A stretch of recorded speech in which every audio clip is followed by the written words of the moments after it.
Let me introduce about myself. My name is Maryam. My ID number 20400121079. I'm from class PBIC. This video is to fulfill an assignment for the Psycholinguistic for Language Teacher course from my lecturer, Mr. Kaharudi.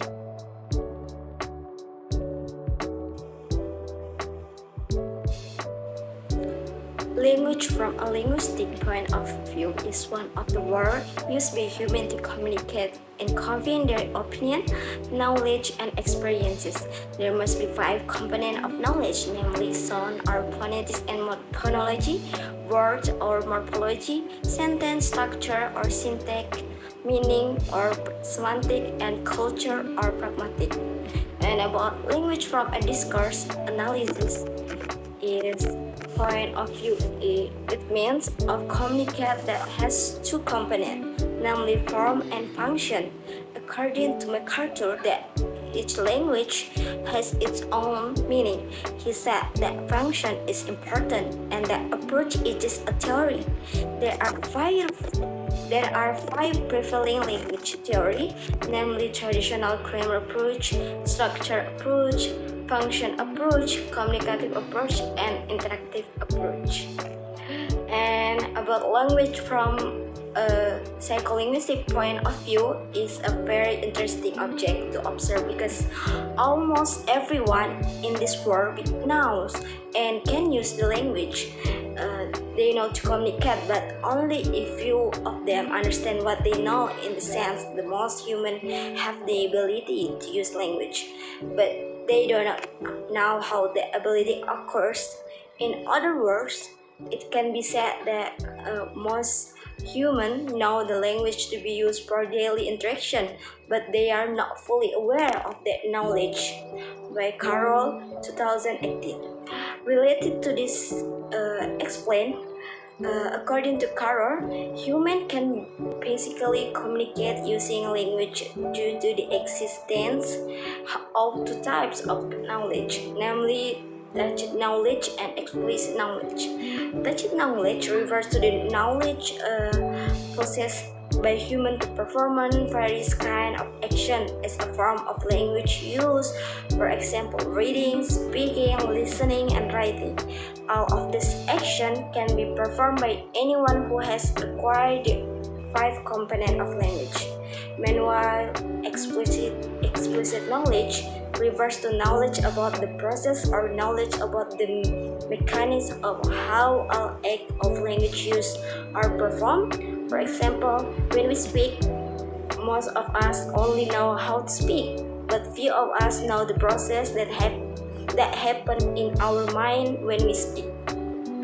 In conclusion, the linguistic differences are broad in scope and including 5 components, namely phonetics, phonology, morphology, syntax, semantic, and pragmatic.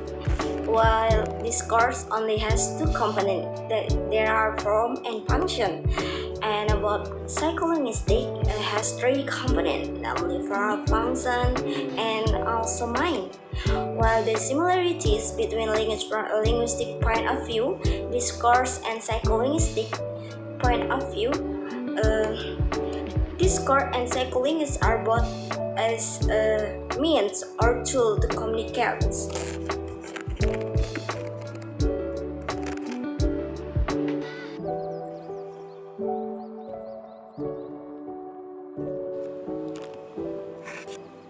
To be able to produce speech, there is a process that occurs in our mind when we want to speak.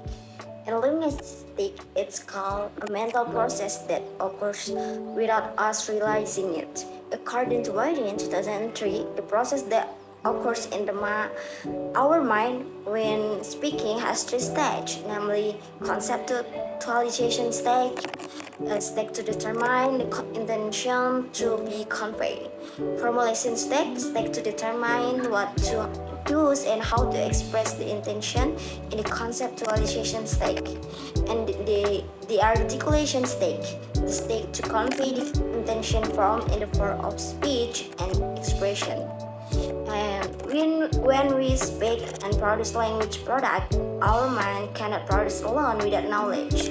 According to Chomsky, there are three knowledge that we must have when we want to produce language product, and you go through the three previous steps, which Chomsky calls linguistic competence, where each knowledge will function at each stage, namely semantical knowledge, syntactical knowledge, and also phonological knowledge.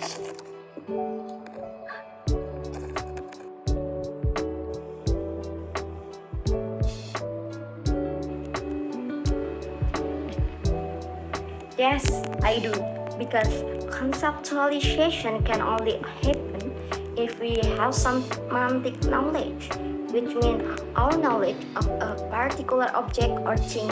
And when we speak, we must start a process in our mind of abstract idea. They are created, and the underlying meaning or abstract idea is a representation of human semantic knowledge, which is knowledge that triggers the initial production of speech that does not contain linguistic property.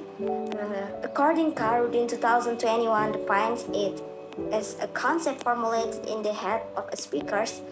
An example of its implication in teaching is to make sure that the students who are taught have knowledge about the topic they will explain. With the topic, they are learn and experience themselves, so that when they talk about the topic, there will be knowledge to convey. And the function of semantic knowledge for conceptualization is like a broad word by choosing the right word to string into a certain sentence and then produce the named meaning speech so that people understand what we are talking about and interact directly with the people abroad.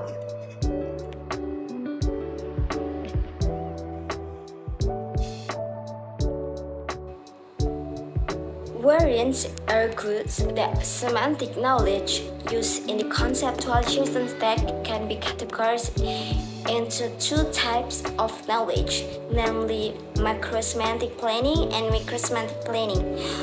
Macrosemantic planning refers to the action of a speaker to determine what types of speech can be used to express concept or abstract idea in our mind effectively. Meanwhile, semantic microplanning is the action taken by a speaker in determining and using the type of speech used to communicate the message in our mind, and which fact will be the main focus that will be highlighted in order to be conveyed to the other party. For example, when we want to choose a word to describe the word learn, can also study, right? Then we must choose a word that is in accordance with the context of the sentence or tenses, grammatical that we will convey when we speaking, so that the listener does not misinterpret when the word is used.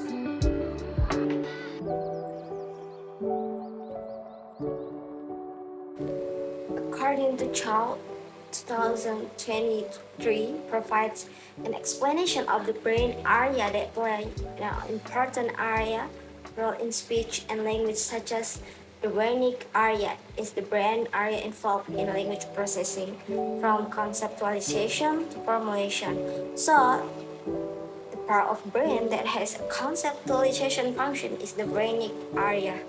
According to Gompers, aside to now that the contextualization process is taking place, is the pattern of pause or temporary stop in speaking that a person product when talking to other people. For example, when someone wants to talk, there is a process where the concept or abstract idea is formed in our minds, more precisely in the Wernicke area, so that when we stop for a moment in talking, there is a pause. The pause here is meant for thinking, not articulation, such as the words and like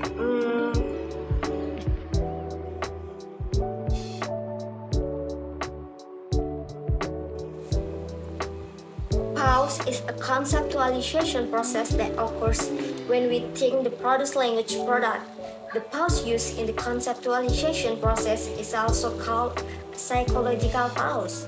According to Maryam in 2013, that this pause has a minimum duration of 200 milliseconds or the equivalent of 2 seconds. While the field pause, or it can also be called a change in rhythm, which has a function similar to a pause when someone speaks by slowing down the speed of speech without producing silence at all. So, as to provide an opportunity for someone to conceptualize, this pause is also not intended for thinking. For example, field pause such as word lo, some studies mention that at least 3 reasons why someone does a field pause, among others, to get time to search and find the right word, to indicate the speaker has not finished speaking, and the last, to delay the speaking time, by Clark and 3 2002. Audio Jungle.